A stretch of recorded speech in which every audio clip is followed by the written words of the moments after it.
Ассаламу алейкум, добрый день, дорогие друзья, уважаемые гости. Приветствуем вас на мероприятии, посвященном торжественному открытию нового приюта для бездомных собак «Хатико». Друзья, как неоднократно отмечалось, Республиканский общественный фонд имени первого президента Чеченской Республики, Героя России Ахмата Хаджи Кадырова, Далазу Дольчин, не оставляет без внимания никого, кто нуждается в помощи. Благотворительная деятельность фонда также распространяется и на животных. Общая площадь выделенной территории на приют составляет 2000 квадратных метров. Здесь находится 34 вольера для содержания собак, 2 складских помещения, административное здание с помещением для сотрудников и процедурным помещением. Приют рассчитан на содержание до 500 собак. Отметим, что руководство региона в лице главы Чеченской Республики Героя России Рамзана Ахматовича Кадырова на личном примере показывает нам, как важно относиться с добром и состраданием к животным. Отдельная благодарность за такое внимание в адрес регионального общественного фонда имени первого президента Чеченской Республики Героя России Ахмата Хаджи Кадырова, Далазу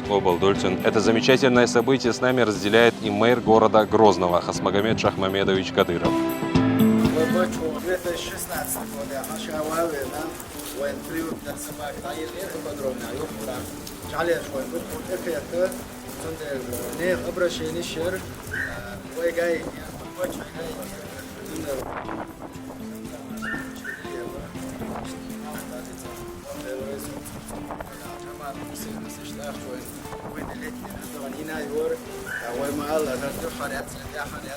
Мы все видели, как вы там содержали этих собак, в каких условиях, как было трудно, поэтому вам огромная благодарность, отдельное спасибо.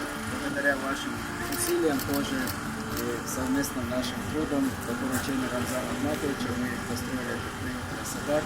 И есть место, медицинская комната, место для стерилизации. Не первый приют в городе и не последний, поэтому дальше больше. Вот так.